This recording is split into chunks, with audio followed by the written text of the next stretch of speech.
Feliz sábado? Agora sim, ontem não. Hoje sim. Feliz sábado a todos, que bom estarmos mais uma vez juntos aqui neste local para adorarmos ao Senhor, cantarmos louvores, orarmos juntos e estudarmos a palavra. Como eu disse, foi até muito importante que o Diogo enfatizou bastante nesses dias a questão da justificação pela fé, do poder de Deus para nos transformar, porque nós vamos precisar dessa fé agora à noite. A gente vai precisar muito dessa fé. Porque onde eu levo essa mensagem que eu vou fazer hoje, muitas pessoas me olham assim, impossível. É impossível que isso aconteça na vida de um ser humano, é impossível. E quando a pessoa crê que é impossível, ela já deu o primeiro passo para quê? Para ser impossível. Porque se é impossível, eu não tenho razão para ir buscar o que é impossível, certo? Então a pessoa não busca, e não alcança. Mas a Bíblia nos ensina que para Deus, nada. E nada quer dizer o quê? A gente muitas vezes não crê nesse texto. E a gente pensa assim, olha só, não sei se vocês já pensaram assim. Deus tem poder para transformar qualquer pessoa, menos eu. Alguém já pensou assim? Menos eu, não é possível isso. Então a gente vai precisar de um pouco de fé hoje, aliás, de muita fé, para sairmos daqui convictos de que isso que vamos tratar é possível, sim, pelo poder de Deus. Então vamos à Bíblia, Mateus capítulo 24. Mateus capítulo 24.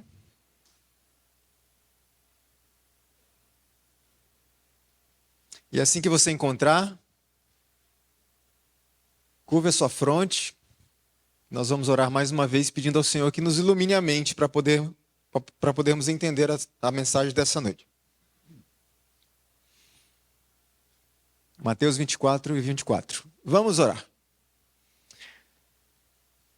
Querido bom Pai que está nos céus, obrigado por mais uma oportunidade que temos de estar juntos, reunidos como irmãos, para aprendermos mais da Tua palavra. Abra nossa mente, o nosso entendimento. E acima de tudo, nos dê fé, Senhor. Nos dê confiança em que Teu poder é ilimitado e que não existe impossíveis para o Senhor.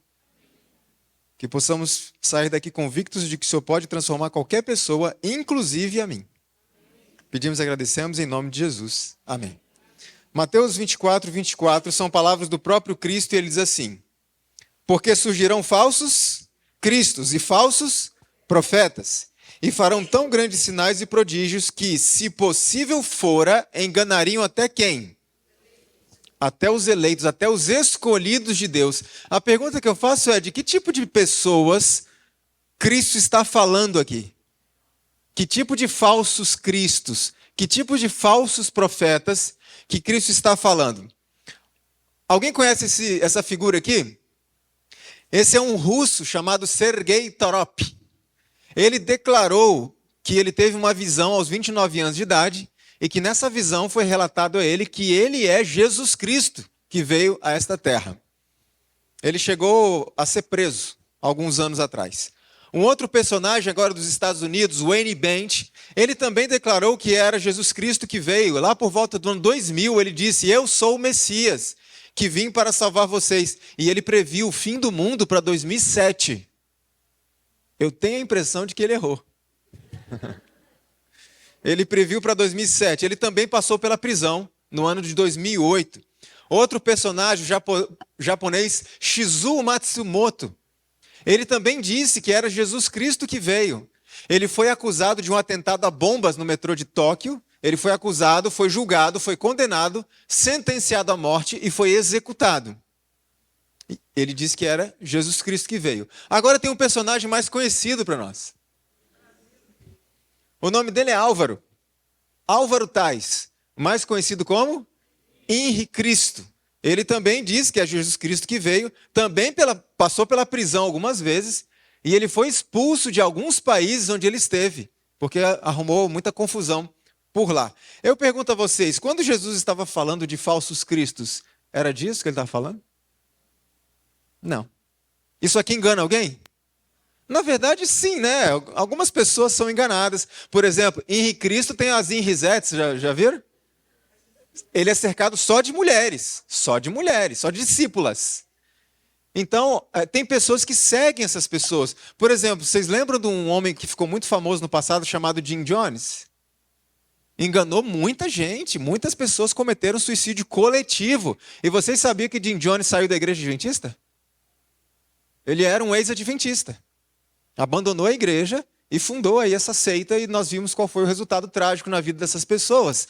Então, será que é disso que Jesus está falando? Não, porque isso aqui, em geral, não engana as pessoas. No geral.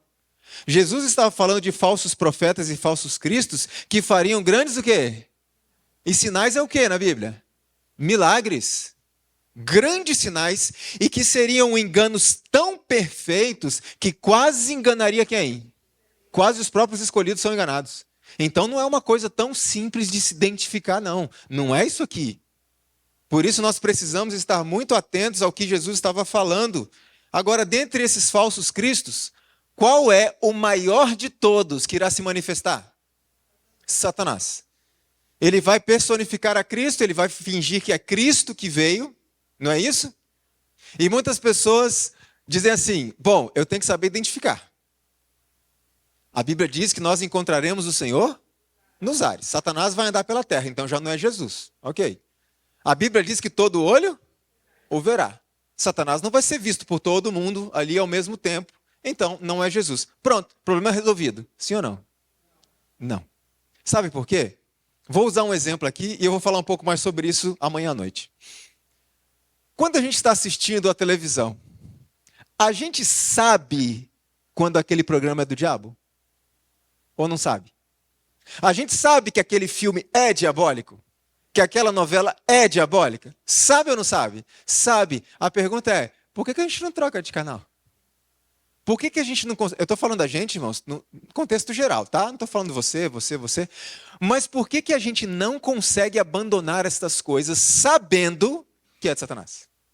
Porque a questão, quando o inimigo vier fingindo ser Cristo, ou aparecer fingindo ser Cristo, a questão não é identificá-lo, a questão é ter forças para resistir. Muita gente que vai seguir Satanás quando ele vier fingindo ser Cristo, vai saber que é Satanás, sabe que não é Cristo, mas não vai ter forças. A irmã White diz que ele surgirá com uma glória jamais vista por um olho humano. E ele vai falar sobre paz, ele vai falar usando as palavras de Cristo, com aquela voz mansa e doce. Irmãos, vai ser um engano muito, muito bem feito. A gente estava conversando ontem à noite ali fora sobre os enganos do espiritismo.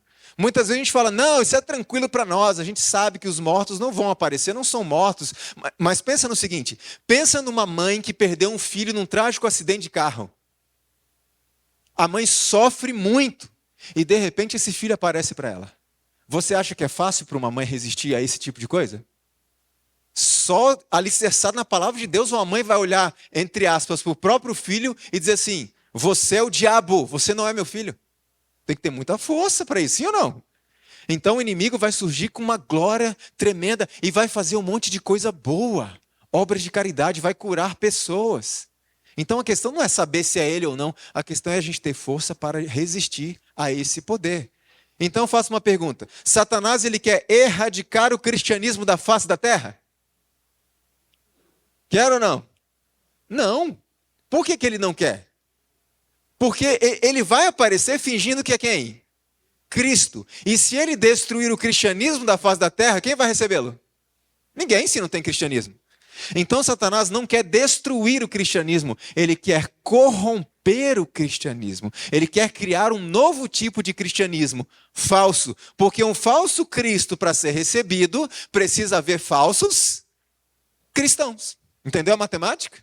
Então ele precisa manter o cristianismo, mas um cristianismo raso, superficial, um cristianismo distorcido, porque é o tipo de Cristo que vai aparecer.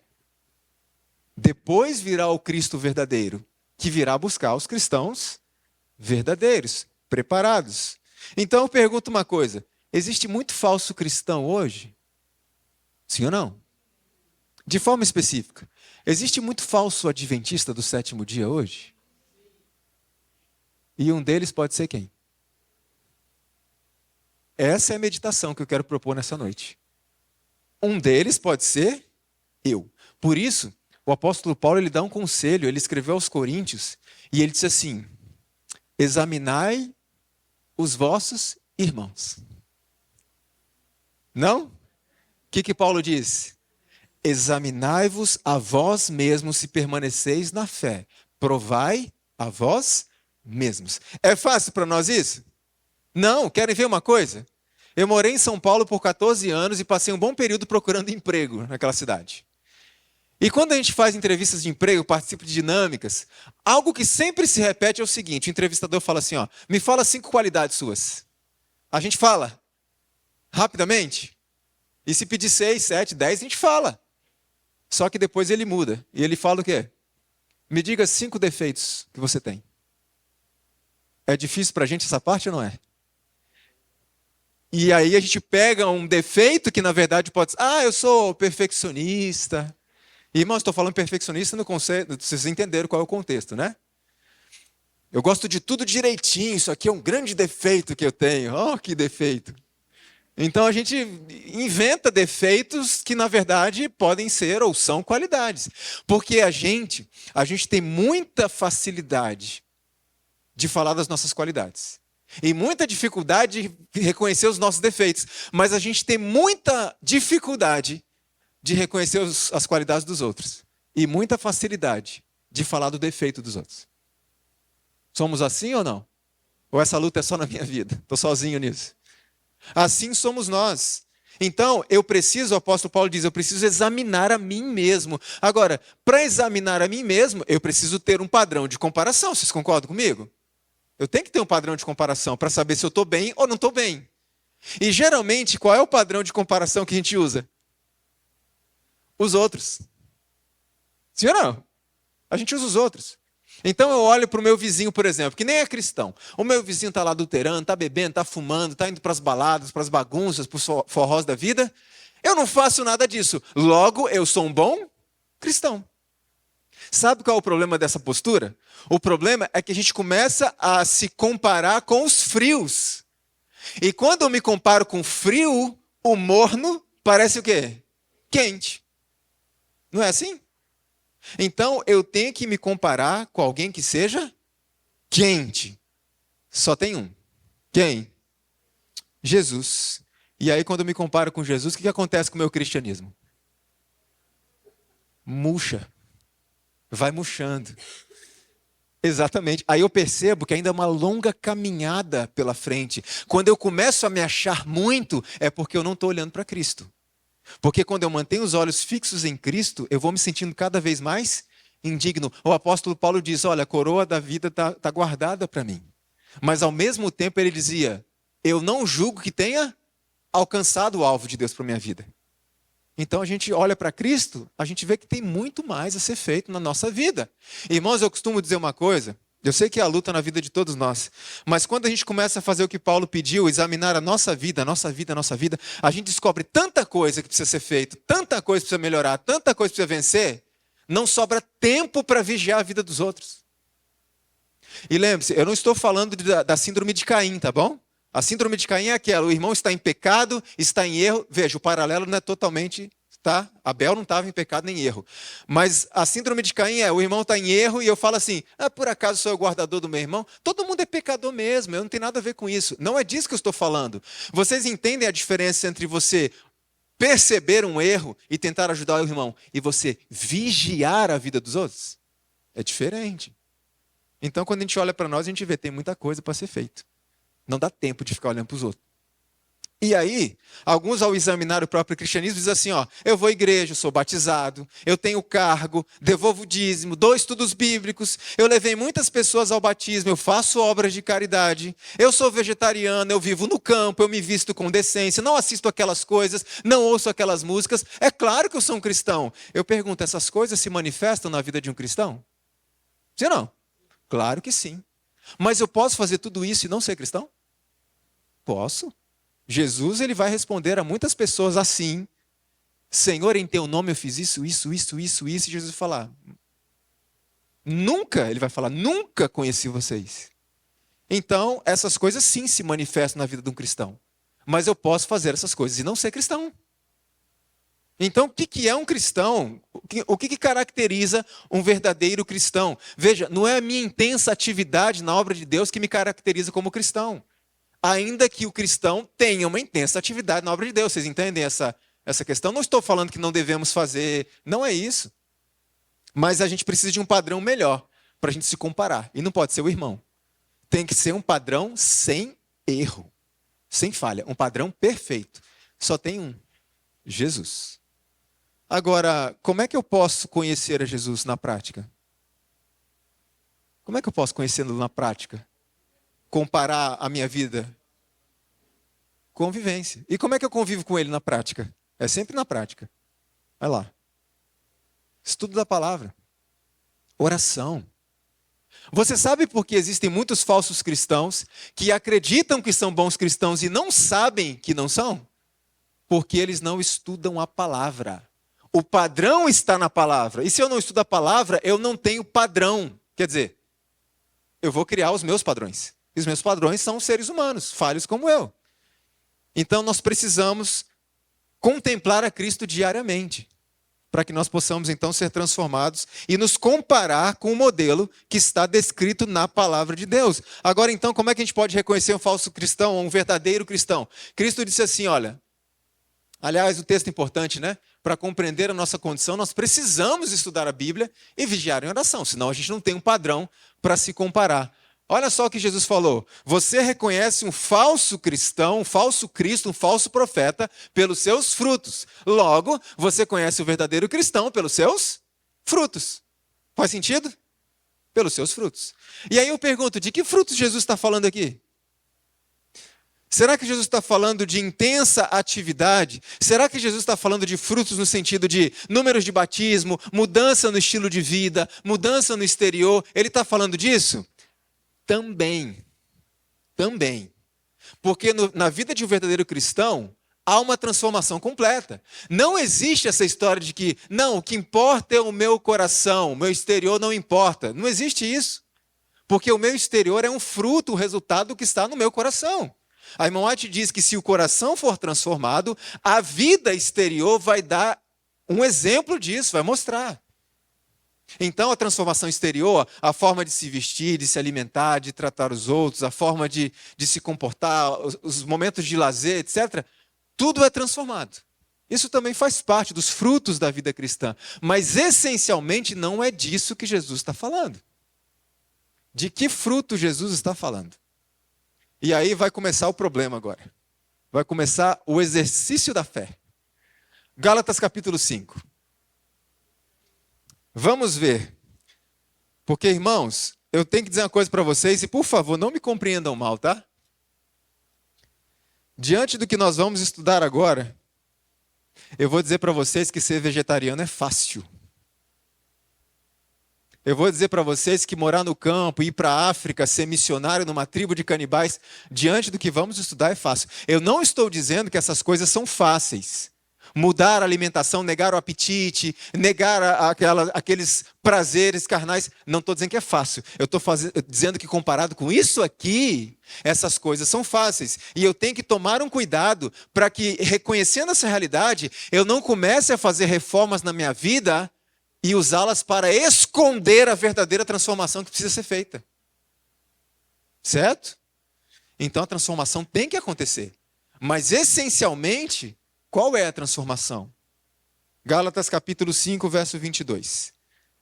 É disso que Jesus está falando, seus frutos, essencialmente.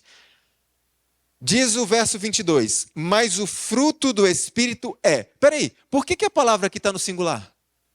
Fruto. Por quê? Porque é uma coisa só. São várias características do mesmo fruto. Já tem uma lição importante para nós aqui. Significa que o poder de Deus pode nos transformar de tal forma que tenhamos todos eles.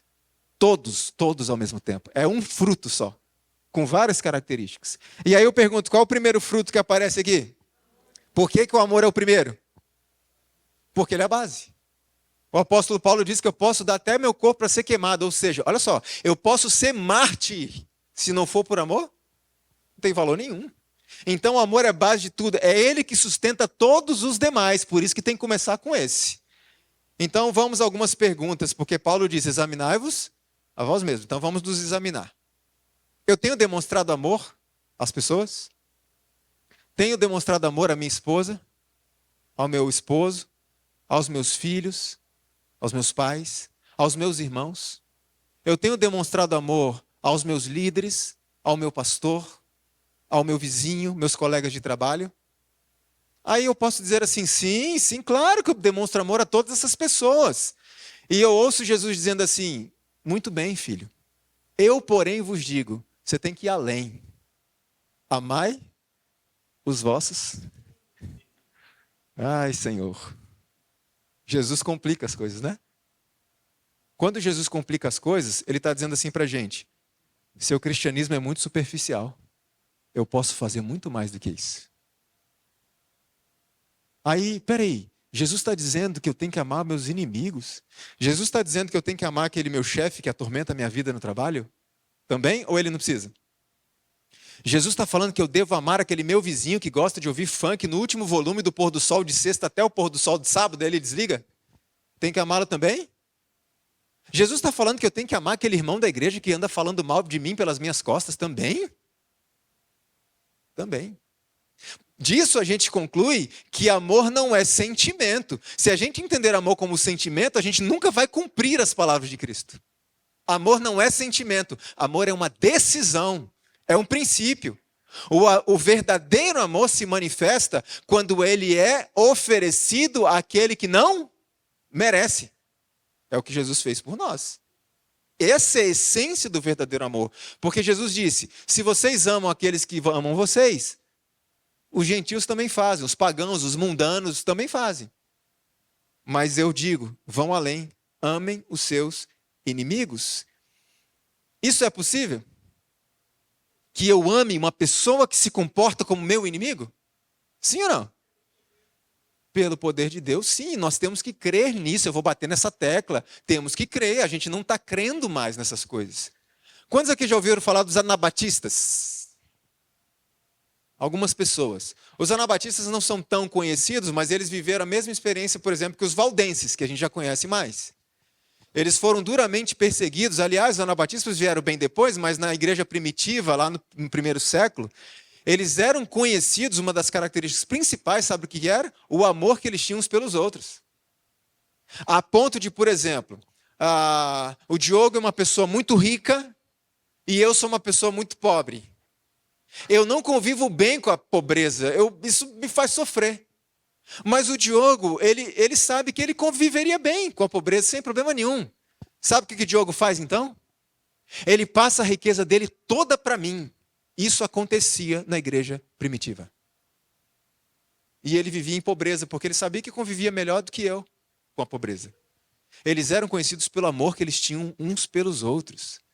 Os anabatistas sofreram muito a perseguição da igreja papal. E um dia, um anabatista que ficou famoso, chamado Dirk Williams, ele estava fugindo de um oficial romano, eles estavam atravessando um lago congelado, de repente aquele lago se partiu, o William já estava do outro lado, mas o oficial romano caiu dentro do lago. Caiu naquele buraco. E estava ali se afogando. O que o Williams fez? Você imagina o Williams olhando para trás e falando assim, tá vendo? Mexe com o servo do Senhor. Aqui se faz, aqui se paga. É isso que dá mexer com o servo do Senhor. Não, mas não foi isso que ele fez. Tem muito cristão fazendo isso hoje. Quando ele é atormentado por alguém e essa pessoa é prejudicada de alguma forma, tá vendo? Mexe com o ungido do Senhor. Ele não. Ele voltou, ele ajudou aquele soldado, aquele oficial católico romano a sair daquela situação, salvou a vida dele. Aquele soldado ficou tão comovido com aquilo, como Judas quando Jesus lavou seus pés, ficou tão comovido que ele decidiu deixar o Williams embora. Mas o seu superior disse, de jeito nenhum, pega esse homem e prenda. E o Williams foi queimado. Eu pergunto uma coisa a vocês. Se o Williams soubesse que seria queimado ao voltar para salvar aquele homem, ele teria voltado assim mesmo? Teria voltado assim mesmo. Aliás, o que impressiona a história do Getsemane, que o Diogo estava mostrando para a gente, é que Jesus não tinha certeza nem se ia ressuscitar. Não tinha mais. E mesmo assim ele fez. E se ele não fosse realmente ressuscitar nunca mais, ele teria feito. Por quem? Por isso, por nós. E Williams salvou aquele inimigo. E ele perdeu a sua vida por demonstrar amor por um inimigo. Mas na Bíblia nós temos muitos heróis, né? Pessoas que a gente admira. E eu nem vou citar Cristo, já tira Cristo da equação, porque não tem comparação. Não tem. Mas tirando Cristo, o meu maior herói bíblico é Moisés. Não por tudo que Moisés fez pelo poder de Deus, aquelas manifestações sobrenaturais, mas pelo que ele se tornou. Irmãos, preste atenção. Moisés matou um homem. Você acha que Moisés era um homem calmo? Ele matou um homem. E a irmã White diz que ele acreditava que aquele era o momento, era a função dele como libertador do povo. Ele achava que era daquele jeito.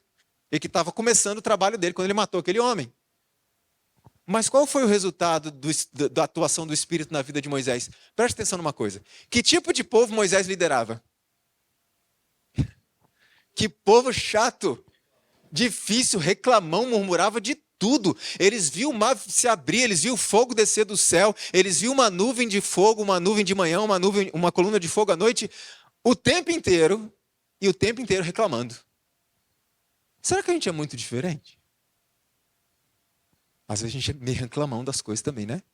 E a gente se esquece das bênçãos que Deus tem dado. Mas aquele povo era enjoado. Aquele povo, eles falavam mal de Moisés?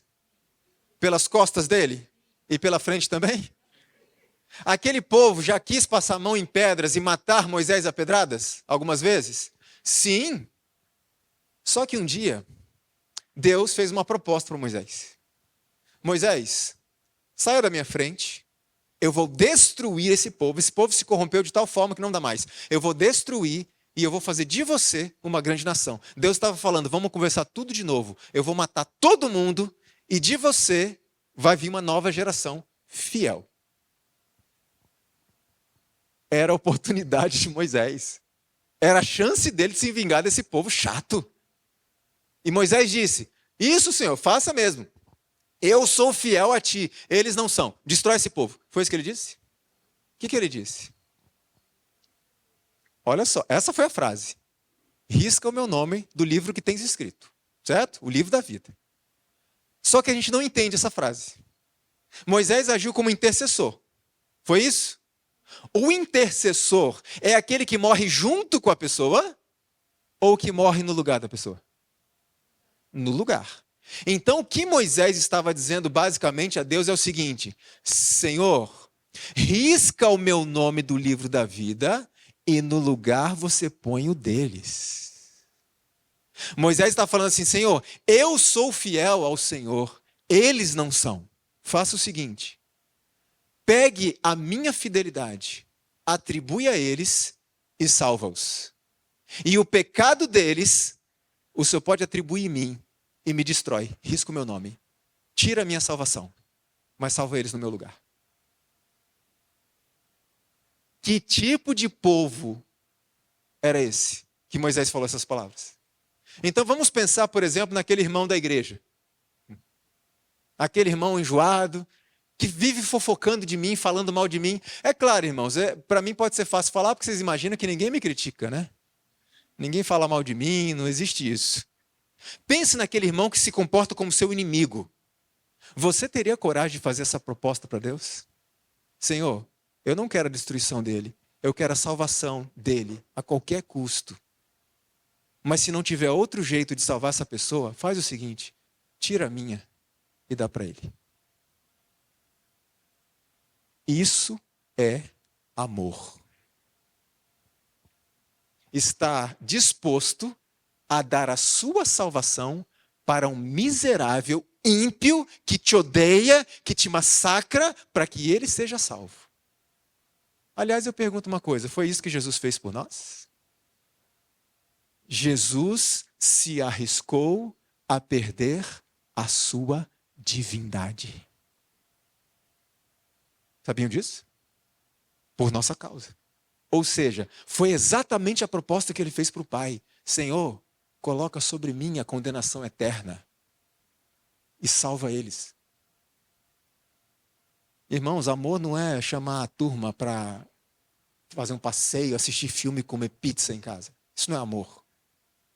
Mas é isso que a gente acha que é amor.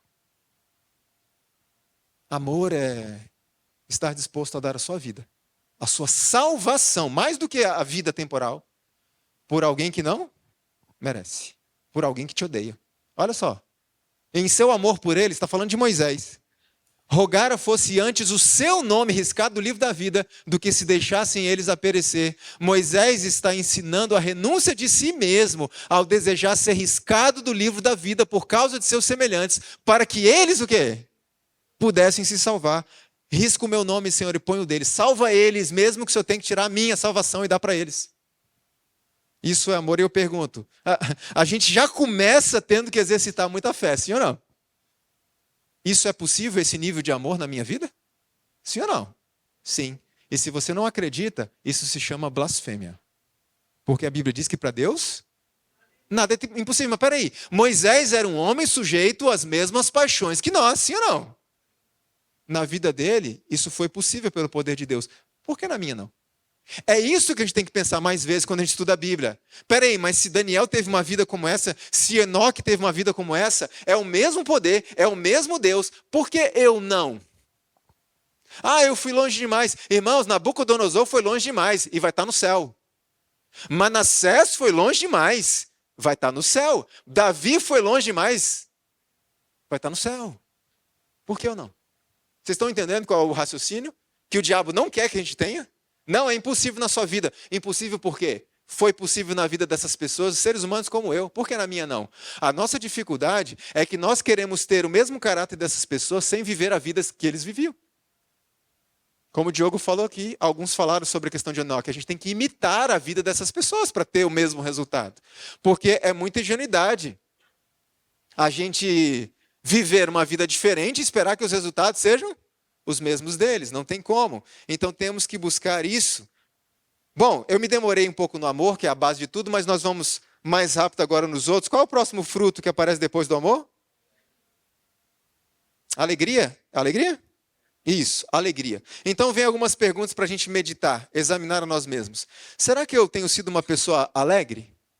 Eu não estou falando frívola, uma pessoa zombeteira que não leva nada a sério.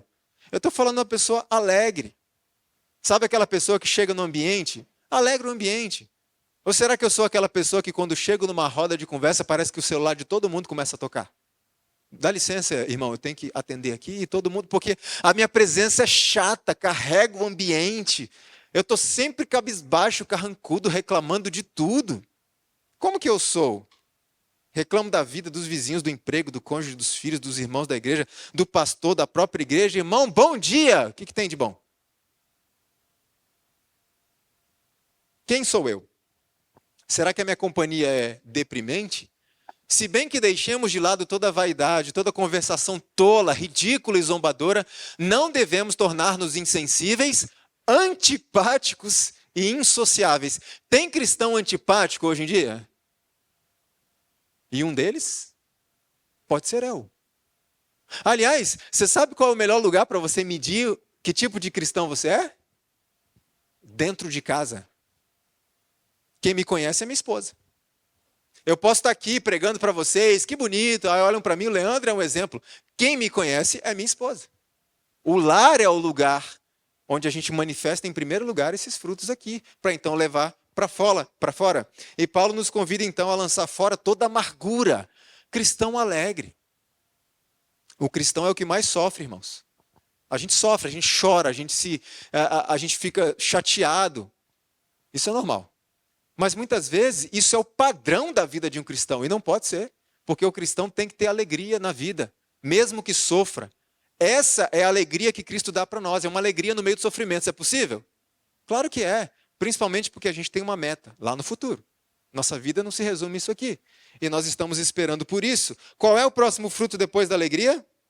A paz. E o mundo hoje está precisando de paz, e Cristo dá a paz que excede o entendimento, a paz que a gente não entende. Por quê? A paz que o mundo prega é a ausência de guerra. A paz que Cristo fornece é uma paz no meio da guerra. Principalmente a paz de uma consciência limpa, tranquila, em paz com Deus. Então eu pergunto, será que eu tenho paz ou eu vivo em constante estresse, agitação? Lembra do que falamos hoje de manhã? São ferramentas de Satanás para deixar a gente... Quer dizer, não são ferramentas exatamente de Satanás, mas podem ser usados por Satanás para deixar a gente sempre ansioso, tenso, para roubar a nossa paz. Agora eu quero ir além. Cristo disse, bem-aventurados os pacificadores. Vamos chegar aí no manso, tá? Os pacificadores. A irmã White diz que existem duas vertentes, né? Uma vertical e uma horizontal. Ela diz que quem, por seu exemplo, por sua palavra, reconcilia um pecador com Deus, essa pessoa é um pacificador. Promoveu a paz entre o ser humano e Deus. Mas também tem o viés horizontal. E nesse viés horizontal eu pergunto, sou eu um promotor da paz ou eu sou um causador de intrigas entre irmãos? Examinai-vos, é o que Paulo diz, examinai-vos. Eu recebo muitos e-mails de casais com problemas. E em muitos casos, na maioria deles eu falo com o rapaz. Eu falo, irmão, eu tenho muita dificuldade de ajudar vocês. Porque eu não conheço vocês, não conheço a história de vocês. E não adianta um cônjuge te contar os problemas, você tentar ajudar, se você não ouve o outro. E eu digo assim, irmão, será que você não pode procurar uma pessoa aí da sua confiança, da sua convivência, que conhece vocês, para você poder conversar sobre isso, orar junto? E tem muita gente que me diz assim, irmão, vou procurar quem? Os últimos que eu procurei começaram a falar mal da minha esposa para mim. E depois eu descobri, sabe o quê? Que estavam falando mal de mim para minha esposa. Ou seja, em vez de ajudar a pacificar a situação, eles jogaram mais gasolina na fogueira. Então, que tipo de cristão? Será que eu sou essa pessoa que quando dois irmãos brigam, duas pessoas brigam, eu vou trabalhar pela reconciliação entre eles? Eu não vou causar mais problema. Irmãos, estamos vivendo uma sociedade Big Brother Brasil, que é uma coisa impressionante. O povo gosta de confusão, gosta de ver gente batendo boca e discutindo e brigando. O povo gosta ou não gosta? Eu tenho vários vídeos no meu canal do YouTube. Você sabe qual é o vídeo que mais teve visualizações? Eu digo assim, num período padrão de tempo, tá? Tem vídeo que tem mais, mas porque está há muitos anos mais. Mas num padrão curto de tempo, eu gravei um vídeo com o seguinte título: Vaza vídeo comprometedor de um pastor adventista? Foi o vídeo que mais teve visualizações num curto período de tempo. E muita gente me escreveu com raiva de mim. Sabe por quê? Porque as pessoas estavam esperando ver uma cena de um pastor numa situação constrangedora. Mas o vídeo tinha uma interrogação no final do título, né? Vaza vídeo comprometedor era uma interrogação. Mas o vídeo era justamente convidando as pessoas a refletirem por que a gente tem tanto prazer em ver os outros fazendo bobagem, caindo, falhando e pecando. Uma irmã me escreveu e falou assim, você está chamando o povo de quem com esse vídeo seu? Está chamando a gente de fofoqueiro? E eu disse, irmã, não, mas eu queria fazer uma pergunta. O que a irmã foi ver lá? Foi o vídeo mais visualizado em curto período de tempo, porque as pessoas querem ver o circo pegando fogo. Não, irmãos. Há alguns anos atrás, nós tivemos aí uma notícia muito triste em relação ao pastor Ivan Saraiva, todos sabem. Naquele tempo, os irmãos me bombardeavam de mensagens. Irmão Leandro, você está sabendo? Você tem alguma informação? O que está acontecendo? E eu ficava me perguntando, mas que prazer é esse que a gente tem de ficar vasculhando a vida das pessoas? E um dia uma pessoa me escreveu e disse, irmão Leandro, o que aconteceu lá com o pastor Ivan? Eu não fiquei sabendo direito o que aconteceu. E eu disse, o que aconteceu é que aquele Ivan Saraiva morreu, foi enterrado nas águas do rebatismo e ele não existe mais. É isso que aconteceu. Para de ficar exumando corpos. A gente tem esse costume. A gente tem dificuldade de crer na doutrina do batismo. Morreu, acabou. Não, mas o povo quer saber. Recentemente, o pastor Ranieri Salles, a esposa pediu oração, está tendo alguns problemas. Que problemas são? Não sabemos, mas já tem gente encaminhando, mandaram para mim uma lista de transmissão. Sabe quando aparece mensagem encaminhada várias vezes? Dizendo que o pastor teve esse problema. Primeira coisa, como é que você sabe? Segunda coisa, o que isso interessa para a gente? Nada. Será que eu sou o pacificador? Eu vou trabalhar para poder resolver essa situação da forma mais discreta. Olha só que texto forte da irmã White. Contendas, lutas e o que mais? Processos judiciais entre irmãos são uma desgraça para a causa da verdade. O apóstolo Paulo fala sobre isso. Ele lidou com uma igreja que tinha irmão, levando o irmão à justiça comum. E Paulo disse, vem cá, vocês não sabem que a gente vai julgar os próprios anjos? A gente não é, pois, digno de julgar essas coisas tão pequenas? A gente tem que levar esses problemas para as cortes comuns, pagãs desse mundo resolverem? Irmãos, quantos irmãos processando judicialmente uns aos outros? Muitas vezes é necessário que a gente leve prejuízo para fazer a vontade de Deus. Prejuízo. Mas a gente não quer o quê? A gente não quer levar prejuízo. Não, é meu direito. Deixa eu falar uma coisa para os irmãos. Era direito de Jesus ficar quietinho lá no céu. Era o direito dele. E ele provocou um grande prejuízo para ele próprio quando veio essa terra, um prejuízo emocional, não foi muito físico não. A Alemanha diz que ele mal sentia a dor física. Essa separação de Deus, alguém que nunca houve um tempo, irmão White escreve, em que o pai e o filho não estivessem juntos. Nunca houve um tempo, esse negócio de Jesus foi criado, isso não existe. Nunca houve um tempo. E naquele momento Jesus experimentou algo que ele nunca tinha experimentado, separação do pai. Você imagina a dor? Mas ele fez isso. Não precisava. O direito dele era ficar lá. E o nosso direito era qual? Era ser morto. Mas muitas vezes, irmãos, a gente precisa abrir mão dos nossos direitos para seguir a vontade de Deus e agir como um cristão. Difícil. Qual é o próximo fruto do Espírito depois da paz? Ah, esse fruto do Espírito. Um dia um irmão conversou comigo lá fora e falou assim, irmão, eu estava ticando aqui na minha lista. Tá. Quando chegou na paciência, desmoronou tudo. Então a pergunta que eu faço é, será que eu sou paciente? A Bíblia diz longanimidade. Longanimidade não é paciência, é muito mais. Porque o paciente está ali esperando. Tudo bem, o longânimo não. Ele tem um longo ânimo. Ele espera o quanto for necessário, mas ele espera com ânimo, com confiança, com esperança. Longânimo. A Bíblia diz que Deus é longânimo. A palavra original que é traduzido como longânimo na Bíblia significa tardio em se irar. O pavio longo, sabe? Não o pavio curto. E você e eu? Será que eu sou uma pessoa paciente ou será que eu me irrito com muita facilidade? Existem alguns laboratórios para a gente exercitar. Aliás, irmãos, deixa eu falar uma coisa para vocês. A gente falou sobre domínio próprio na rodinha ali, né? Eu fiquei ali mais quietinho, só ouvindo vocês. E foi muito bom. Mas quando a gente pede paciência para Deus, Deus não dá. Ele não dá. Sabe o que ele dá? Provações. Ele dá circunstâncias. E a gente precisa ter uma visão espiritual na vida. Para reconhecer que uma circunstância, opa, isso aqui é o quê? Isso aqui é o grande conflito. Deus está me dando uma chance. Por exemplo, imagine que a minha esposa e eu estamos ali nos aprontando para ir para a igreja no sábado de manhã e eu vou pregar. De repente eu falo uma coisa que aborreceu ela. Mas ela tem aquela visão espiritual de perceber, opa, peraí, uma chance. O inimigo está tentando atuar para desestruturar o meu marido que vai ter que pregar mais tarde. Então o que ela decide fazer? Não responde nada. Não responde. Então a gente vai para a igreja, eu prego, depois a gente volta para casa, a gente senta, aí ela fala, olha, aconteceu hoje assim, assim. Vocês entendem? Estou usando uma ilustração aqui, tá? Todos nós estamos nessa batalha para sermos pacientes.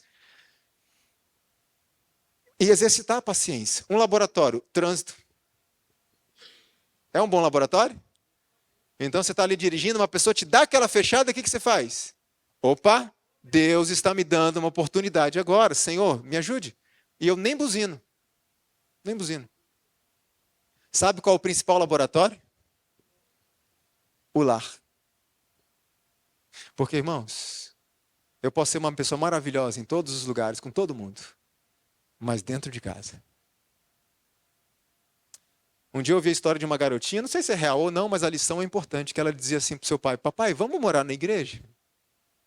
E o pai ficou tão feliz com aquilo, porque acreditava que sua filha amava tanto a igreja, que queria se mudar para a igreja e ficar naquele ambiente ali o resto da vida. E ele disse, filhinha, a gente não pode mudar para a igreja. Mas por que você quer mudar para a igreja? E ela disse assim, porque eu prefiro o papai da igreja. Eu não gosto do papai de casa. Então, se a gente pudesse morar na igreja, seria melhor. Como é que nós temos sido dentro do nosso lar, com o nosso cônjuge, com os nossos filhos, os nossos pais? Será que eu tenho sido uma pessoa paciente, calma, E eu não estou dizendo compactuar com os erros, tá claro, irmãos? É paciência. Olha que interessante esse texto aqui. Não podemos permitir que o nosso espírito se irrite por algum mal real ou suposto que nos tenha sido feito. Tem pessoas que se irritam com o mal real, mas tem gente que se irrita com o mal suposto. Então a pessoa está ali e ela descobre que tem alguém falando mal dela na igreja, tem alguém falando mal. Olha, eu acho que é o Diogo. Não, eu acho que é o Diogo. Não, eu tenho certeza que é o Diogo que está falando mal de mim. Eu tenho certeza, porque tal dia aconteceu tal coisa. E eu começo a desenvolver uma raiva do Diogo por um mal que eu suponho, e nem é ele. Olha o que Ellen White continua dizendo. Se vos forem dirigidas palavras impacientes, nunca respondais no mesmo tom. Vamos continuar. Há um poder maravilhoso no silêncio, sob uma tempestade de palavras ferinas e acusadoras. Conservai apoiado o espírito na palavra de Deus. Jesus falou que a casa alicerçada na rocha, pode vir vento, pode vir enchente, pode vir o que for, ela não se abala nem 1 centímetro. Irmãos, Jesus, ele foi açoitado, ele foi cuspido, falavam mal dele o tempo inteirinho. Em que momento você vê Jesus se irritando? Nenhum. Ah, mas ele entrou no templo com um chicote na mão, bateu em quem? Ninguém. O que expulsou aquelas pessoas não foi o medo daquele chicote de apanhar. O que expulsou foi a autoridade de Jesus quando ele se portou ali. Jesus nunca se irritou com ninguém. E ele foi o único ser humano que pisou nessa terra que tinha todo o direito de se irritar. Porque ele era perfeito. E nós? Será que a gente anda meio irritado? Perdendo a calma com facilidade? Perdendo a linha numa comissão da igreja, por exemplo? Ou quando alguém nos faz o mal?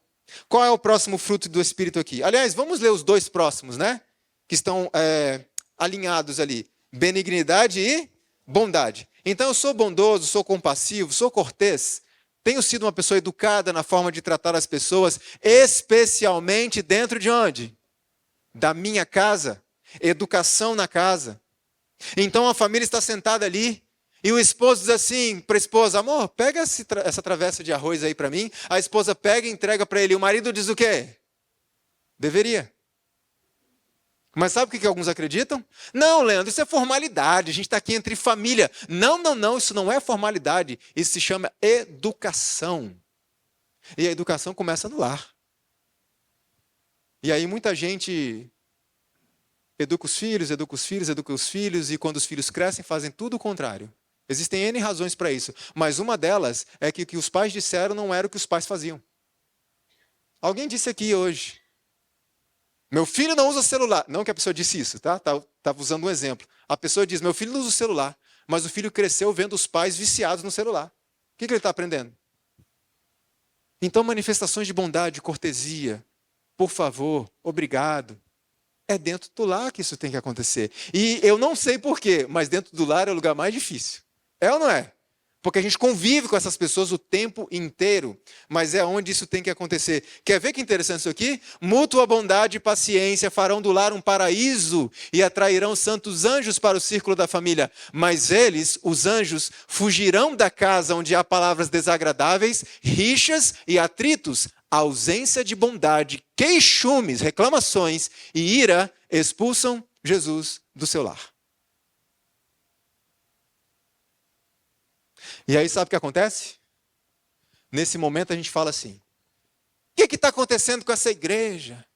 Quando é que vai haver reavivamento nessa igreja? Cadê o Espírito Santo nessa igreja? Cadê a chuva serô dessa igreja? Eu estou aqui esperando ver essa igreja reavivada. E tem muita gente que julga que está buscando o verdadeiro reavivamento, então eles se afastam da igreja. Não, porque a igreja está assim, assim, assado. O nosso grupo aqui não. Aqui a gente está buscando. Aqui tem a verdade presente. Você já viu isso em algum lugar? Então as pessoas muitas vezes criticam, por exemplo, um pastor que erra. Claro que erra. E deve ser advertido também. Mas muitas vezes, um pastor que tem um campo para administrar, um continente para administrar, uma união para administrar, às vezes eu critico. E eu não percebo que eu não consigo administrar nem a minha casa. Eu estou criticando alguém que tem falhas na administração de um campo enorme, quando eu não consigo administrar minha casa com 4 pessoas. Um recado para pessoas que estão esperando o reavivamento da igreja. A menos que manifesteis mansidão, bondade e cortesia no lar, vossa religião será vã, inútil. Olha essa frase. Se houvesse mais genuína religião doméstica, mais poder haveria na igreja. Onde é que está o problema da ausência de reavivamento da igreja? Dentro de casa. Então, para de esperar o reavivamento da igreja. Porque enquanto eu espero o reavivamento da igreja, eu não percebo que é a igreja que está esperando o meu. A igreja precisa do meu. Certo? E isso começa dentro de casa. Agora, qual é o outro fruto que aparece aí? Benignidade e bondade, a gente tratou. Aliás, Jesus vai além, né? Ele fala assim, fazer o bem aos que vos perseguem, aos que vos odeiam. E Jesus não está falando assim, aquela coisa que a gente sempre fala, né? Não, olha, não gosto daquela pessoa e tal, mas se precisar de mim, tudo bem, eu ajudo. Não, não. Quando Jesus fala, faça o bem às pessoas que odeiam vocês, faça o bem àqueles que te perseguem, Jesus está falando, procure formas, seja proativo de fazer o bem a essas pessoas. Não é ficar, se precisar de mim, eu ajudo. Mas não, não é isso. Qual é o outro fruto aí? Bondade, benignidade e fidelidade. Fidelidade a quem, em primeiro lugar? A Deus. Porque se eu sou fiel a Deus, eu vou ser fiel nas outras relações. Mas vamos tratar rapidamente das outras relações da vida. Examinai-vos. Eu sou fiel ao meu cônjuge? De manhã a gente citou algo assim, né? Claro, irmão Leandro, eu sou fiel. Eu nunca adulterei, nem vou adulterar. Mas e quando passa aquela menininha bonitinha na rua mal vestida? Você desvia os seus olhos, como Jó fazia, ou você contempla? Ou isso não tem a ver com fidelidade? Quando uma mulher se veste de uma forma que ela sabe que está sendo sensual, e a mulher sabe ou não sabe? Sabe. Quando ela se veste assim, qual que é a intenção? Ou isso não é infidelidade ao esposo? Fidelidade nas pequenas coisas. Outro detalhe, será que eu sou fiel aos meus contratos comerciais? Ah, Leandro, não tem empresa, não tem esse negócio de contrato. Tem sim. Toda vez que você entra no supermercado, você assinou um contrato. E em contratos tem direitos e obrigações, não tem? O supermercado tem que fornecer o produto e você tem que pagar. E aí você chega no caixa, a pessoa do caixa te dá 10 centavos a mais. Você percebe, volta e devolve ou não? Fidelidade nas pequenas coisas. E muita gente está olhando para Brasília. E eu ficaria menos chateado se todo o problema da corrupção no Brasil estivesse só lá. Só que muitas vezes nós somos mais corruptos do que eles. Porque eles se corrompem por milhões. Muitas vezes eu me corrompo por 20 centavos. Fidelidade. Não é fidelidade também? O que mais? Fidelidade a um irmão. Irmãos, domingo de manhã eu vou falar um pouco sobre a questão da pornografia. E muitos irmãos me confessam que têm dificuldade de pedir ajuda aos seus irmãos da igreja, porque eles sabem que isso vai vazar para todo mundo. Então, quando eu guardo o segredo de alguém que está me pedindo socorro, ajuda, isso é fidelidade ao meu irmão? Sim, também é fidelidade. E se nós formos mais fiéis nesse ponto, os nossos irmãos que sofrem vão ficar mais à vontade de nos procurar e pedir socorro e pedir ajuda. E nós vamos ficar mais à vontade de pedir ajuda quando nós precisamos também. Precisamos ser fiéis uns aos outros. Fidelidade, por exemplo, ao nosso patrão. Assiduidade no meu trabalho, fazer o meu trabalho direitinho. Porque não é para o patrão que eu estou fazendo. Tudo que a gente faz, a Bíblia diz que tem que fazer como para quem? Como para Deus, fazer o nosso melhor. O outro fruto aqui é o penúltimo, né? Mansidão. Aqui já está mais ou menos no contexto da paciência, mas tem um pouco mais, por exemplo, a ausência de ostentação pessoal, sabe? Uma pessoa mansa, uma pessoa discreta. E hoje a gente está com uma dificuldade muito grande como povo, porque há alguns anos atrás a gente tinha muito essa rixa entre liberais e conservadores, não é? Hoje em dia nós temos 5 grupos brigando entre si na igreja. 5 grupos diferentes. Então a gente tem os conservadores, tem os liberais, tem os adventistas progressistas, tem os adventistas não sei o quê. São 5 grupos bem definidos na igreja que estão brigando entre si. E um dos problemas que nós temos que enfrentar na nossa vida, sabe qual é? De um lado, mundanismo. Do outro, uma santidade exibicionista. É uma luta, não é? O inimigo tenta nos levar para os dois extremos. É aquela santidade que, porque eu. Irmão, é para a glória de Deus que eu estou falando, tá? Mas olha, batizei tantas pessoas, olha, plantei tantas igrejas. Mas é para a glória de Deus. Nós temos que lutar contra isso dia após dia, sim ou não? Humildade. Porque o inimigo é tão sujo que ele nos induz a nos orgulharmos até da nossa humildade. Como eu sou humilde. Ninguém é mais humilde do que eu. Eu sou muito humilde, mas, irmão, eu estou falando isso não é para me gloriar, é para a glória de Deus, tá? Mas eu sou muito humilde. Olha como o inimigo é. Mansidão, discreto. Existe uma frase que diz assim: se você precisa provar e se esforçar para provar que você é uma dama, muito provavelmente é porque você não é. E muitas vezes a gente fica se esforçando para mostrar o quão cristãos nós somos. O verdadeiro cristão precisa disso? Não. Todo mundo percebe. Então, cuidado com esses extremos, a vida mundana e a santidade exibicionista, porque o inimigo usa a santidade exibicionista para manter o mundano no mundo. Porque ele olha assim para o Leandro e diz assim: é isso aí? Quer ser santo? Quer ser cristão? Desse jeito aí? Não quero. Entenda como ele trabalha? E aí então chega na sua igreja duas pessoas.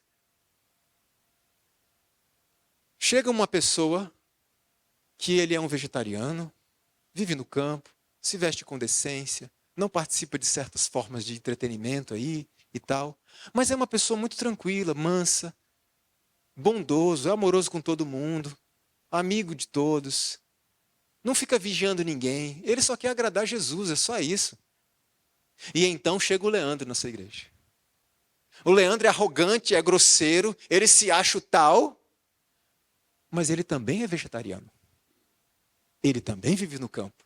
Ele também não assiste certas coisas. Ele também entende como é que Satanás trabalha. Então as pessoas olham para o Leandro, olham para aquele irmãozinho fiel, e as pessoas hoje estão confundindo fidelidade com fanatismo. O diabo é muito astuto. E tem muita gente com aversão a qualquer tipo de reforma, por causa de alguns reformadores não santificados. O inimigo é muito inteligente. Precisamos ser pessoas mansas. E qual é o último fruto? Para a gente encerrar. Domínio próprio. Me dá um sinônimo de domínio próprio, uma palavra mais usual. Temperança, algumas traduções, né, falam temperança, mas tem outra palavra.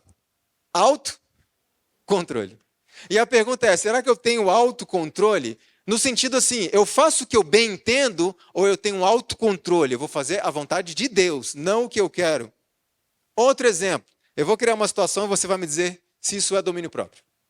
Imagine que eu estava conversando ali com o Jânio. Cadê o Jânio?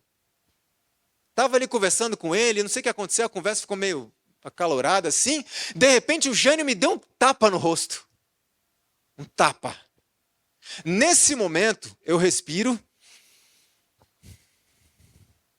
e vou embora. Não revidei o tapa. Pergunta: eu exercitei domínio próprio? Os irmãos imaginam que a resposta é óbvia, mas o Leandro sempre leva para um outro ponto, então é melhor ficar quieto. Eu exercitei domínio próprio? Sim e não. Como assim? Eu não revidar o tapa já exige um certo controle, sim ou não? Mas, se eu voltei para casa assim, desgraçado, miserável, eu queria acabar com ele, mas eu sou cristão, me controlei. Eu pergunto, exerci domínio próprio? Não, Jesus disse que você bateu nele. Você bateu nele. O que você pensou em fazer para Cristo, você fez. Não exercitou domínio próprio. Sabe qual é o domínio próprio como fruto do Espírito aqui, irmão? Vamos exercitar a fé. E eu quero que você saia daqui crendo que isso é possível, porque isso aconteceu na vida de um monte de gente igual a nós. Por que na minha não? Essa é a pergunta. Dorme com ela. Por que na minha não? E aí a gente entende que o problema não está em Cristo. Domínio próprio bíblico, em essência, é isso aqui. Eu levo um tapa no rosto. Eu não revido. e eu não tenho vontade de revidar. Isso é domínio próprio. Por isso que a Bíblia diz, chegue ao trono da graça agora, para você receber poder, para você ser ajudado quando? Na ocasião oportuna. Cristo não quer fazer com que a gente não bata em alguém. Ele quer fazer com que a gente não sinta vontade. É possível isso? Quando alguém bate em você? Me responda uma coisa. Quando um homem era apedrejado no tempo de Israel, era brita que usava? Era britazinha? Tuf, tuf. Eram pedras enormes, capazes de esmagar o crânio da pessoa. E geralmente era o golpe de misericórdia, era esmagar o crânio da pessoa com uma pedra. Estevão sofreu essa morte. Você acha que ele sentiu vontade de jogar pedra de volta? Não. Por isso que ele pôde dizer o quê? Não imputa a eles esse pecado, Senhor. Aliás, imitando quem? Jesus não revidou nenhum golpe que ele sofreu e ele não teve a mínima vontade de fazer isso. Ele tinha amor por aquelas pessoas. E, aliás, Jesus estava sendo crucificado e morto, inclusive por quem estava matando ele. E ele disse, Pai, perdoa essas pessoas. Eu quero isso na minha vida. E eu sei que pelo poder de Deus eu posso. Eu sei que é uma caminhada longa, o processo de santificação dura enquanto durar a vida. Mas isso aconteceu na vida de Moisés, de Estevão. Por que na minha não? Sabe por quê? Porque a gente não acredita. E quando eu chego nessa parte, é um momento que muitos estão assim. Impossível. Não bater em alguém eu consigo.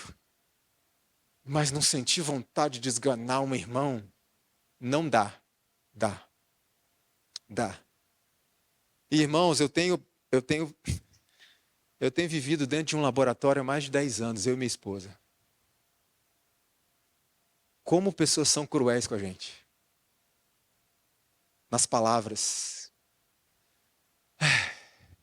E a gente tem que se exercitar, e tem que orar, e tem que se exercitar, e tem que orar. E Deus vai mandar aprovação. Ele não vai mandar o domínio próprio. E a resposta de Deus ao nosso esforço é dar o poder. Porque o poder de Deus vem para socorrer o esforço, não para evitar o nosso esforço. A gente precisa se esforçar nessa direção. Por que isso não pode acontecer na minha vida se aconteceu na vida de tantas pessoas? Na minha também pode. Saia daqui com essa convicção. Na minha também pode. Olha esse texto aqui. Quando as pessoas professam ser cristãs e sua religião não faz que sejam melhores homens e mulheres em todas as relações da vida, representações vivas de Cristo aonde? No temperamento e no caráter. Se essas pessoas não têm um temperamento que está sendo transformado, não são de Cristo. Pode trabalhar à vontade para ele. Não são de Cristo. O verdadeiro espírito de um homem é manifesto pelo modo como ele trata os seus semelhantes. O povo gosta muito de me convidar para pregar sobre música. Fala de música, irmão Leandro. Irmãos, música é o assunto que eu menos falo. Uma vez, no máximo 2 por ano. Eu parei de falar sobre isso por algum tempo. Sabe por quê? Eu percebi que o nosso problema não está na música em si. O nosso problema está no nosso temperamento. Porque quando o nosso temperamento for transformado, a gente vai conseguir sentar e conversar sem começar a dar soco um no outro. Aí o assunto de música, a gente vai conseguir resolver isso. Vai falar de natureza humana de Cristo, nós vamos conseguir resolver isso. Ou Deus não tem esse poder para nos dar unidade de pensamento? Tem. O problema é que muitas vezes a gente fica para lá e para cá defendendo partidos, grupos, enquanto Deus quer nos dar unidade de pensamentos, inclusive. E a gente deveria fazer como o povo, os nossos pioneiros. Quando eles tinham uma divergência num ponto bíblico, eles se uniam, eles oravam juntos, eles choravam juntos. Senhor, dá-nos entendimento e dá-nos um entendimento único desse assunto. E Deus não dava, não? Por que não está acontecendo isso hoje? Porque a gente precisa ter o nosso temperamento transformado. Quando vemos homens firmes nos princípios, sem medo do dever, zelosos na causa de Deus, todavia humildes e mansos, bondosos e ternos, pacientes com todos, prontos a perdoar, manifestando amor pelas pessoas por quem Cristo morreu. Não precisamos perguntar se eles são cristãos, porque eles dão inequívoca evidência de que têm estado com Cristo e aprendido dele. Qual é a inequívoca evidência de que alguém tem comunhão com Deus? Seu temperamento. Não é o seu trabalho na obra de Deus, ainda que trabalhe muito. O seu temperamento transformado. Essa é a maior manifestação de cristianismo na vida de alguém. Temperamento transformado. Agora, quando os homens revelam traços opostos, quando são orgulhosos, presunçosos, frívolos, mundanos, avarentos, grosseiros e o que mais? Críticos. Não precisamos que nos seja dito com quem eles estão associados e quem é seu amigo íntimo. Eles podem não crer em feitiçarias, mas apesar disso, estão tendo comunhão com espíritos maus. E isso se manifesta de que forma? Pelo seu temperamento. Irmãos, eu não estou falando assim, da noite para o dia a pessoa tem um temperamento. Não, isso é uma luta. Eu estou falando de progresso. Se não está havendo progresso no aspecto do meu temperamento, eu não sou cristão. E estou indo para o lado errado. Ainda que trabalhe muito para Deus. O temperamento precisa ser transformado. Haverá tropeços? Haverá tropeços. Mas que progresso eu tenho feito nessa vida? Então, muito cuidado com os extremos perigosos. O mundano total e o reformador, defensor da verdade presente, mas arrogante, grosseiro, crítico, sem nenhum respeito com os irmãos, principalmente o desprezo por aqueles que caem. Um dia um defensor da verdade presente, uma pessoa que todo mundo admira, um grande defensor da verdade presente, em relação à queda do pastor Ivan, postou um texto dizendo que os pastores adventistas deveriam ser castrados, como eram lá no tempo do não sei o quê. Isso é amor pelos nossos semelhantes? Estamos zombando das pessoas que caem. Não, mas eu sou da verdade presente, imagina, estou no caminho certo. Não. É o temperamento transformado. Quando a gente tem essas características negativas, Jesus pergunta assim para a gente: é essa maneira em que tratais as pessoas pelas quais eu dei a minha vida? Irmãos, deixa eu falar uma coisa para vocês. Eu detesto política, tá? Detesto, não gosto, nunca resolveu nada, só piorou a situação de botar nossos irmãos para brigar entre si. Mas eu quero dizer uma coisa para vocês. Cristo morreu pelo Lula. Cristo morreu por Jair Bolsonaro. Sim ou não? O sangue derramado foi só por você, não. Foi por eles também. E nós precisamos amar essas pessoas, não compactuar, amar. E a Bíblia nos ordena: respeite os seus governantes naquilo que eles não estão em desacordo com a palavra de Deus. Mas o sangue também foi para eles. E a analogia que Jesus usa é muito interessante. Fruto do Espírito. O fruto, ele precisa ser a semente plantada e precisa ser cultivado, trabalhado, dia após dia. É um processo. E nesse processo pode ter alguns tropeços? Pode. Mas a gente vai progredindo. É um caminho difícil, mas haverá mudanças significativas na nossa vida, no nosso temperamento. A gente nem vai perceber muitas vezes, mas as pessoas vão. As pessoas vão. E finalmente, diante de tudo que nós vimos hoje, eu examinei a mim mesmo e percebi: meu temperamento ainda está longe disso. Será que tem jeito para mim? Eu quero ler o último texto. E eu quero que você vá para casa com ele. Mesmo que você esqueça o resto. Vá para casa com isso aqui. Os que em seu coração experimentam os efeitos da legítima conversão, hão de em sua vida revelar os frutos do Espírito. Quantos? Quantos frutos? Todos. Podemos revelar todos eles. Há remédio para a alma enferma de pecado. Esse remédio está em Jesus. Precioso Salvador, guarda essa frase: sua graça é suficiente para o mais fraco dos seres. Você está se sentindo fraco agora, diante de tudo que a gente estudou? Não, eu sou o mais miserável dessa sala aqui, pois a graça de Cristo é suficiente. Diz mais: diz o Satanás que não é possível desfrutar plena e abundante salvação? Não acrediteis. Vi que é privilégio de todo cristão fruir as profundas atuações do Espírito de Deus. Veja, são profundas atuações, não são atuações superficiais. E isso me leva a concluir que você e eu podemos manifestar em nossa vida, pelo poder do Espírito, todos os frutos do Espírito, ao mesmo tempo. Eu acredito nisso. E eu vou continuar buscando. Eu vou continuar nessa batalha. É aquela velha história. Mesmo que a gente morra tentando. Mas a gente precisa, em primeiro lugar, confiar que isso é possível acontecer na nossa vida. É o primeiro passo para o Espírito Santo dizer, opa, vou começar um trabalho aqui, porque ele confia em mim. E a irmã White diz que o poder do Espírito é proporcional àquilo que a gente crê que ele pode fazer. Se eu não creio, ele não vai fazer. Mas se eu crer, e se eu buscar, e se eu olhar a minha vida com os olhos espirituais do grande conflito, identificar as oportunidades que Deus está me dando para exercitar esses frutos, então Deus vê o meu esforço. E a irmã White diz que quando Deus vê o esforço do ser humano, ele então atrai a mente do ser humano como um magneto. Mas ela diz mais, que o Senhor comissionará os seus anjos, quando ele vê que o ser humano fez o último esforço que lhe era possível.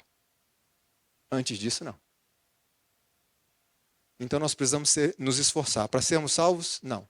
Mas para permanecermos ligados a alguém que nos salva. A minha esposa vai cantar um hino. E é uma oração. E eu quero de verdade que vocês saiam daqui hoje e que vocês deitem para dormir com essa ideia. Aconteceu na vida de muitas pessoas. Na minha também pode. E eu vou buscar isso. E eu vou lutar por isso. E o Espírito Santo então responderá a esse esforço. E nos dará todos os seus frutos de uma vez. Amém? Louvado seja o Senhor por isso.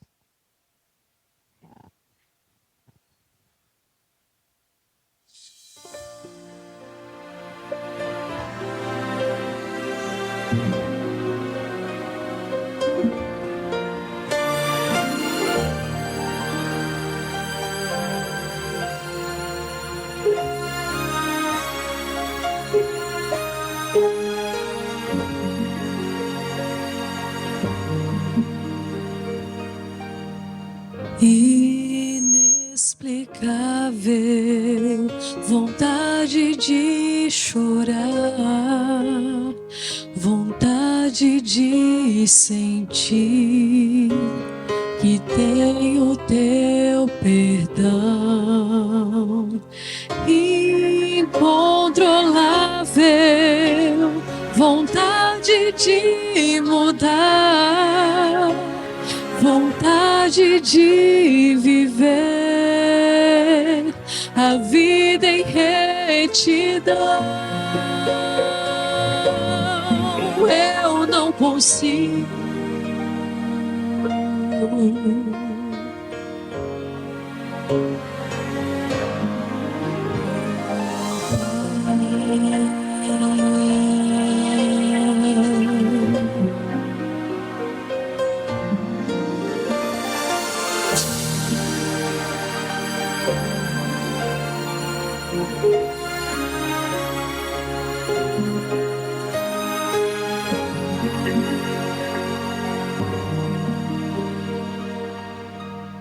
É tão difícil ter tempo pra cumprir o que te prometi ao pé do teu altar.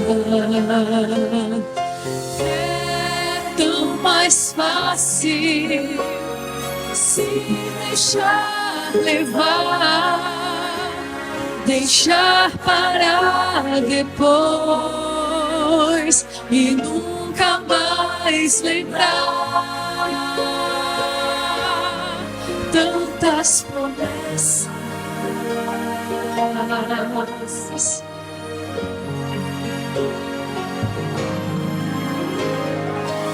vem me dar força, segura minha mão,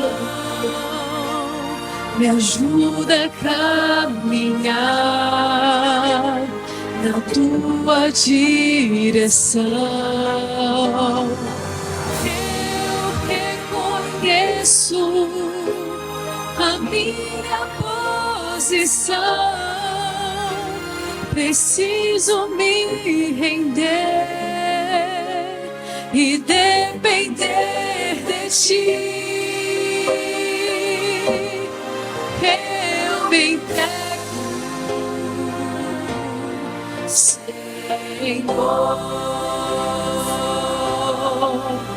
Eu me entrego, Senhor. Eu me entrego, Senhor.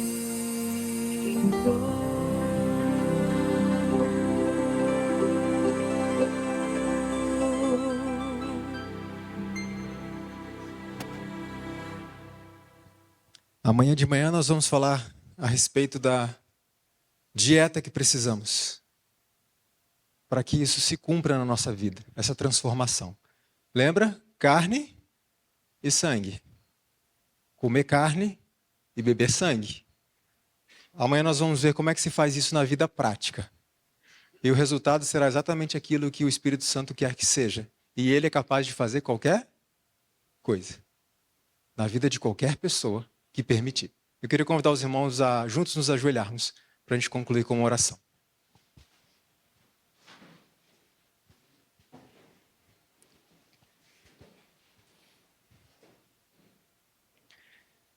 Querido bom Pai que estás nos céus, nós te agradecemos, Senhor, por mais uma noite, mais um encontro que tivemos contigo, por meio da tua palavra. Nós te agradecemos porque a tua palavra foi preservada a custo de muito suor e muito sangue, para que chegasse até nós hoje, para que permanecesse brilhando como luz para os nossos caminhos. Nós te agradecemos, Senhor, porque nesta noite nós recebemos do céu mais uma oportunidade de examinarmos a nossa vida. Talvez alguns aspectos, Senhor, que a gente nunca examinou, ou há muito tempo a gente não para pensar. Mas nós, apesar de termos visto que é um caminho muito difícil, Senhor, manifestar os frutos do Espírito, como é difícil nessa sociedade então que a gente vive. Mas, por favor, leva-nos para os nossos quartos agora com a convicção de que isso sim é possível. E que o Senhor tem todo o poder para isso. Não apenas tem poder, mas o Senhor está ansioso para fazer isso na nossa vida. Por isso eu te peço, abra os nossos olhos, mostra-nos claramente o que está nos atrapalhando na nossa caminhada cristã. E acima de tudo, Senhor, implanta amor no nosso coração. Amor por ti acima de todas as coisas e amor pelos nossos semelhantes. Principalmente, Senhor, amor por aqueles que caem. Que possamos lidar com aqueles que caem como a gente gostaria ou como a gente quer que lidem conosco quando a gente cair. Porque entendemos, Senhor, pela parábola do pastor, que a ovelhinha que recebe mais atenção, mais cuidado do pastor é justamente a ovelhinha doente. E muitas vezes, Senhor, nós nos apegamos tanto àqueles que têm saúde e nos cercamos, e isso tudo bem, não tem problema nenhum, porque a gente influencia uns aos outros positivamente, mas às vezes a gente ignora as ovelhinhas que estão doentes. Por favor, dá-nos esse amor, esse discernimento, para sermos firmes nos princípios, não abrirmos mão de 1 centímetro da verdade, mas encontrarmos o perfeito equilíbrio entre a firmeza e a mansidão, e a paciência. E Jesus ensinou o caminho. Aprendei de mim, que sou manso e humilde de coração. Faz-nos semelhantes a Ele. Despeça-nos com a tua paz, dá-nos uma boa noite de descanso. Que os teus anjos permaneçam conosco, que teu Espírito permaneça aqui conosco. E que esse final de semana seja realmente um diferencial na nossa vida.